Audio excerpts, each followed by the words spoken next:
There was a day that I became wealthy. I'll tell you the day, I know that day I was rich. I was broke. I was pissed. I was angry at everybody else but who? Myself. But really underneath it, I was mad at myself. I just couldn't beat myself up anymore, so I was pissed. And I had a friend that I loaned money to when I had barely enough, and I knew he needed it. And I gave him $1,200, and I'm here not able to eat. I'm down to like $25, $26. And I'm saying to him, calling him, and he's not returning my call. And I just need some money, and he's ignoring me. I didn't ignore him then, so I'm pissed. I'm frustrated. In the midst of all this, I'm also pragmatic. I got 25 and change, call it $26. What the hell am I gonna do? I don't have any plans for economics. I got overhead that's crazy. I'm living in this little tiny apartment, 400 square feet in Venice, California. So I thought, okay, when I was totally broke early on, when I was 17, I used to save my money up and go to the smorgasbord and load up for Christmas, load up for the week. So I said, I was in Venice. I'm gonna go over to Marina del Rey, where all the yachts are, and there's a place there called El Cerrito, and I'm gonna go, they have an all-you-can-eat smorgasbord. I'm gonna load up for the winter. I'm gonna get there. So I didn't drive there, because I wasn't gonna spend the gas to get there, plus I needed to walk, so I walked there.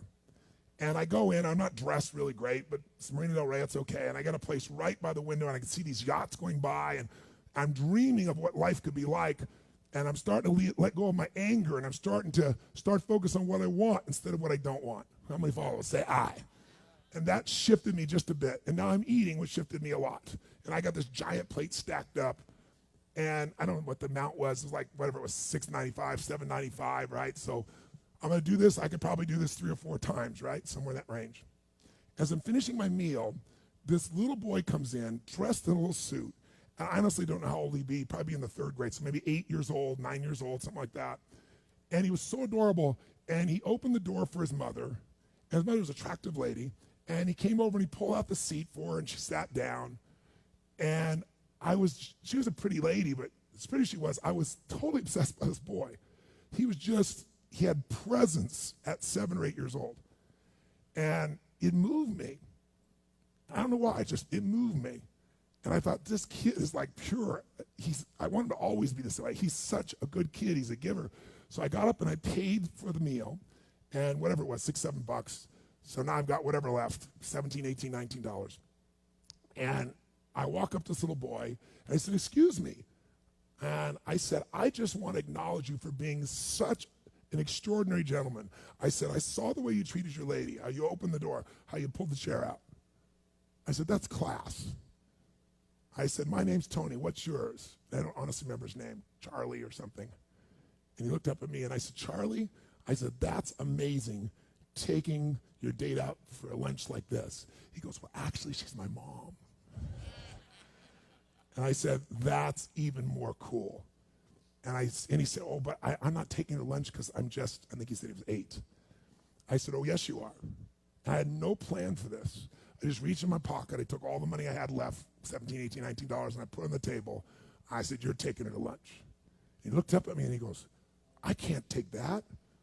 I said, sure you can. He said, why? Because I'm bigger than you are. And he smiled real big, and I didn't even look at his mom. I just turned and walked away. And I didn't walk out of that door. I flew home. I should have been freaking out. How the fuck am I going to eat? But I didn't. I flew because something inside of me had finally got past scarcity. Had finally realized there's something inside of us more than our limits, especially around this thing called money that I had let terrorize me. And I got home, and the mailman came that day, and I had no idea I was going to have my next meal. And a letter comes, and it's from the guy I loaned the money to. Handwritten notes saying, I've been avoiding you. It's wrong. I'm so sorry. You were there when I needed you. Here's what I owe you plus a little bit more. And the $1,200 was there plus another $100 for the time that I had to take care of it. And for me, $1,300, that was enough to run my show for a month or 2. And I cried. And then I decided, what does this mean? And I thought, this means that whenever you give, it's always going to come back, so you don't have to ever think about that shit again. Just give. And the rewards will be greater than you can ever imagine. I don't know if that's coincidence, but I decided to believe that day was a blessing when I became rich. And I can tell you honestly, I've had tough days in my life, economically, emotionally, like all of us. But I've never gone back to that scarcity. I never will. The secret to living is giving. Do it when you don't have it, and I promise you, scarcity will leave your life.